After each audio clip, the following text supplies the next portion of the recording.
اس روزے کی اہمیت اتنی زیادہ تھی اور اس کی تاکید اتنی زیادہ تھی کہ آپ نے مختلف علاقوں میں مدینہ میں افراد کو بھیجا تاکہ وہ اعلان کریں کہ یہ روزہ رکھنا ہے، اس کا حکم ہے۔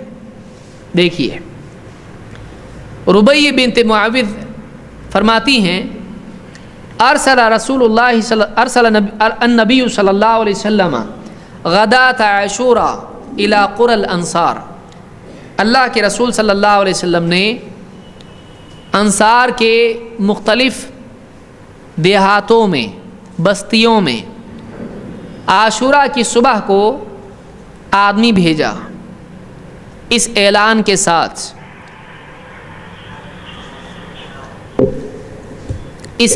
ساتھ، من اصبح مفطرا فلیتم بقیۃ یومہ، جو آج روزہ نہیں تھا اپنے بچے ہوئے دن میں من اصبح مفطرا فلیتم بقیۃ یومہ، جو آج مفطر تھا، مفطر کہتے ہیں اس کو جو روزے سے نہیں ہو، جو آج روزہ نہیں تھا، جس نے کھا پی لیا ہو، وہ اپنے باقی دن روزہ پورا کرے۔ ومن اصبح صائما فلیصم، اور جو آج روزے سے تھا وہ اپنا روزہ جاری رکھے، جو آج روزے سے تھا واقعی نفل روزہ تھا، اب کیا کر دے وہ فلیصم، وہ باقی رکھے، اپنا روزہ توڑے نہیں۔ نفل روزے کا آدمی کو اختیار ہوتا ہے کہ وہ چاہے تو دن کے کسی حصے میں اپنا نفل روزہ توڑ دے۔ اب یہ ایک نیا مسئلہ ہے جو آج میں بتاؤں گا نہیں، کبھی اور بتاؤں گا، ورنہ ہمارا وقت اسی میں چلا جائے گا۔ کوئی بولے گا روزہ کے ساتھ جان سانس ٹوٹ جائے گی لیکن روزہ نہیں ٹوٹے گا۔ اچھا، بعض لوگ اتنے زیادہ پکے روزے دار ہوتے ہیں۔ نفل روزہ الصائم المتطوع امیر نفسہ، اللہ کے نبی صلی اللہ علیہ وسلم کا فرمان ہے کہ نفل روزہ رکھنے والا اپنا امیر ہے، اپنے اوپر خود حاکم ہے، چاہے تو روزہ جاری رکھے چاہے توڑ دے۔ تو نفل روزہ آپ توڑ سکتے ہیں، فرض روزہ نہیں توڑ سکتے، الا یہ کہ آپ کی جان کا خدشہ آپ کو ہو، مر جائے گا روزہ اگر نہیں توڑے گا، یا دوائی وغیرہ ہے تو آپ کو فرض روزہ بھی توڑنا پڑے گا، لیکن نفل روزہ آپ توڑ سکتے ہیں، اس میں کوئی حرج نہیں ہے۔ اسی لیے آپ کو جملہ کیسے سمجھ میں آئے گا؟ جو آج روزے سے تھا وہ روزہ رکھے، ارے روزے سے تھا تو روزہ ہی رکھے گا اور کیا کرے گا۔ لیکن یہاں پر کیا مطلب ہے؟ جو آج روزے سے تھا وہ اپنا روزہ آپ جاری رکھے، وہ توڑ نہیں سکتا ہے اب، اور جو روزہ نہیں تھا وہ بقیہ دن کا روزہ فلیتم بقیۃ یومہ، وہ بچے ہوئے دن کا روزہ پورا کرے۔ تو یہ دو حکم آپ نے دیے، روزے دار تھا توڑے گا نہیں، اور اگر روزہ نہیں تھا وہ اب بچے ہوئے دن کا روزہ رکھے گا۔ صحابیہ کہتی ہیں قالت فکنا نصومہ بعد، اس کے بعد سے ہم روزہ رکھا کرتے تھے، وَنُصَوِّمُ صِبْيَانَنَا، اور ہم اپنے بچوں کو بھی روزہ رکھواتے، وَنَجْعَلُ لَهُمُ اللُّعْبَةَ مِنَ الْعِهْنِ، اور ہم کپاس کی گڑیا، کپاس کے کھلونے ان کے لیے بناتے، فَإِذَا بَكَى أَحَدُهُمْ عَلَى الطَّعَامِ أَعْطَيْنَاهُ ذَاكَ، اور جب ہمارا بچہ بھوک کی وجہ سے رونے لگتا تو وہ کھلونا اس کو ہم دے دیتے، حَتَّى يَكُونَ عِنْدَ الْإِفْطَارِ، یہاں تک کہ افطار کا وقت آ جاتا۔ اس کو امام البخاری اور مسلم دونوں نے روایت کیا ہے۔ کئی باتیں اس حدیث سے معلوم ہوتی ہیں۔ نمبر 1، اللہ کے نبی صلی اللہ علیہ وسلم نے، دیکھیے پچھلی حدیث میں معلوم ہوا کہ اس واقعے پر جب آپ نے یہود سے پوچھا کہ کیا روزہ ہے، اس کے بعد آپ نے صحابہ کو حکم دیا تم روزہ رکھو، تو پہلے روزہ واجب نہیں تھا، اب روزہ کیا ہو گیا؟ واجب۔ رمضان کب فرض ہوا ہے؟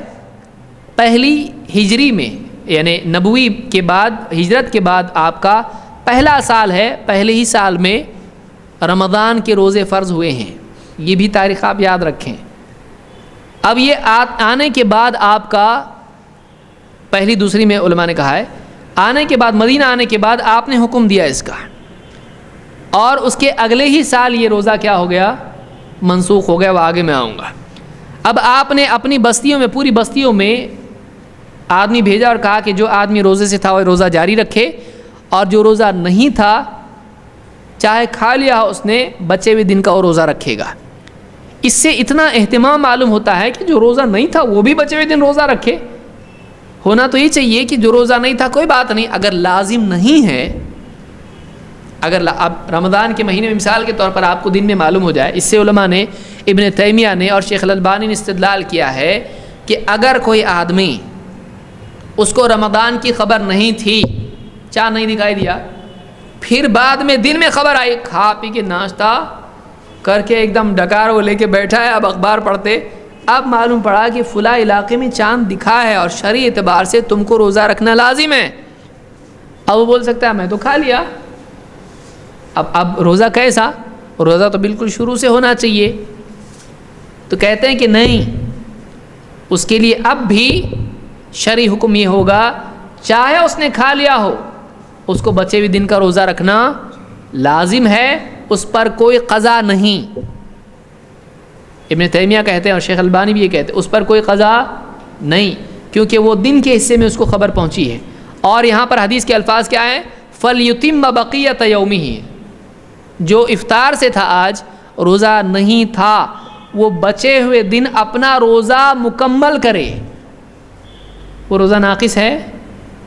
وہ روزہ کیا ہے؟ مکمل ہے، وہ روزہ ہو جاتا ہے۔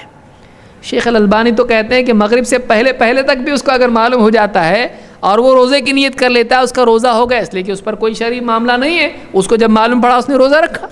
جیسا یہاں ہے، یہاں آپ نے یہ نہیں کہا کہ اس کا قضا بھی تم کو کرنی پڑے گی۔ اس کی قضا کی روایت مسند احمد میں ہے، وہ ضعیف ہے، صحیح نہیں ہے، اور شیخ البانی نے ضعیفہ میں اس کو ذکر کیا ہے۔ تو اس حدیث سے ایک بات یہ معلوم ہوئی کہ یہ روزہ فرض تھا، کیونکہ آپ نے کہا کہ جو صبح سے کھایا ہوا تھا، کیونکہ نفل روزے میں ایسا نہیں ہوتا ہے کہ کھا پی کے دن کے کسی حصے میں سوچے چلو اب سے روزہ رکھتے ہیں 3 بجے سے 7 بجے تک، ایسا کر سکتے ہیں؟ نہیں۔ آپ کو شروع سے اگر آپ بھوکے ہیں، صبح سے آپ نے کھایا پیا کچھ بھی نہیں اور آپ کی نیت روزے کی نہیں تھی، اللہ کے نبی صلی اللہ علیہ وسلم اپنے گھر میں آتے، پوچھتے کچھ کھانے کے لیے ہے؟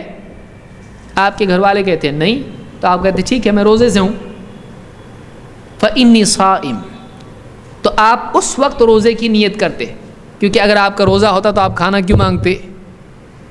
تو آپ اس وقت سے نیت کرتے روزے کی۔ تو دن کے دو حکم ہیں، اس کو یاد رکھیے، ایک فرض روزہ، ایک نفل روزہ۔ فرض روزے کی نیت آپ کو رات ہی میں کر لینا ضروری ہے، اگر نہیں کیے تو روزہ نہیں ہوتا ہے۔ فرض روزے کی نیت کیا ہونا چاہیے؟ رات ہی میں ہونا چاہیے، اور نفل روزے کی نیت رات میں کرنا لازم نہیں ہے، کیونکہ روزہ ہی لازم نہیں ہے۔ آپ دن کے کسی بھی حصے میں روزے کی نیت کر سکتے ہیں، لیکن یہ کہ آپ نے صبح سے کچھ کھایا ہوا پیا ہوا نہیں ہونا چاہیے۔ آپ بھوکے تھے اور آپ فجر کے بعد سو گئے اور آپ 1 بجے اٹھ گئے، دیکھا گھر والے سب باہر چلے گئے، کوئی پکانے والا بھی نہیں ہے اور کچھ بنا کے بھی آپ کے لیے خوش قسمتی سے نہیں گئے۔ اب آپ سوچیں کیا کروں، اب ویسے بھی دوپہر ہو چکی ہے، نماز پڑھ لی ظہر کی، سوچے تھوڑا ہی تو وقت بچا ہے مغرب کا، تو چلو آج روزہ ہی ہو جاتا ہے۔ تو آپ کیا اس وقت روزے کی نفل نیت کر سکتے ہیں؟ ہاں کر سکتے ہیں۔ کیوں؟ اس لیے کہ آپ نے نہ کھایا ہے نہ پیا ہے، لیکن یہ روزہ آپ کا کیا ہوگا؟ نفل۔ بہت سارے لوگوں کے لیے نئی معلومات ہوگی ہے، میں انشاءاللہ نفل روزے کی تفصیل میں اس کو کبھی بتاؤں گا۔ تو 2 چیزیں یاد رکھیے، فرض روزے کی نیت آپ کو رات سے، یعنی سحری کے وقت ختم ہونے سے پہلے، فجر کا وقت شروع ہونے سے پہلے، سحری کا وقت ختم ہونے سے پہلے آپ کو کرنا چاہیے، لیکن نفل روزے کی نیت آپ دن کے کسی بھی حصے میں کر سکتے ہیں۔ یہاں آپ صلی اللہ علیہ وسلم نے کیا کیا؟ جو روزہ تھا اب وہ جاری رکھے، اور جو روزہ نہیں تھا، مفطر یعنی جس کا روزہ نہیں تھا، کھا پی چکا تھا، وہ باقی دن اپنا روزہ کیا کرے؟ مکمل کرے۔ اور اللہ کے نبی صلی اللہ علیہ وسلم اگر کسی چیز کا حکم دیتے ہیں تو وہ چیز لازم ہو جاتی ہے۔ فَلْيَحْذَرِ الَّذِينَ يُخَالِفُونَ عَنْ أَمْرِهِ أَن تُصِيبَهُمْ فِتْنَةٌ أَوْ يُصِيبَهُمْ عَذَابٌ أَلِيمٌ۔ جو لوگ اس رسول کے حکم کی خلاف ورزی کرتے ہیں، اس رسول کا حکم نہیں مانتے، اس رسول کا حکم توڑتے ہیں، ان کو اس بات سے ڈرنا چاہیے کہ کہیں وہ کسی فتنے میں مبتلا نہ ہو جائیں یا کہیں ان پر ایک دردناک عذاب نہ آ جائے۔ علماء نے اس آیت سے استدلال کیا ہے کہ جس بات کا اللہ کے نبی صلی اللہ علیہ وسلم حکم دے دیں، اگر آدمی اس کی خلاف ورزی کرتا ہے تو اس پر عذاب آ سکتا ہے۔ کیوں؟ اس لیے کہ آپ صلی اللہ علیہ وسلم کا حکم ماننا لازم ہے۔ اس حدیث میں کیا آتا ہے کہ آپ نے حکم دیا کہ جو روزے سے نہیں تھا وہ بھی باقی دن کا روزہ رکھے گا۔ علماء ابن حجر کہتے ہیں کتنی تاکید ہے اس میں، کھا پیا ہے تو بچا ہوا روزہ رکھے گا، نفل میں ایسا نہیں ہوتا ہے، تو معلوم ہوا کہ کیا ہے، یہ فرض تھا۔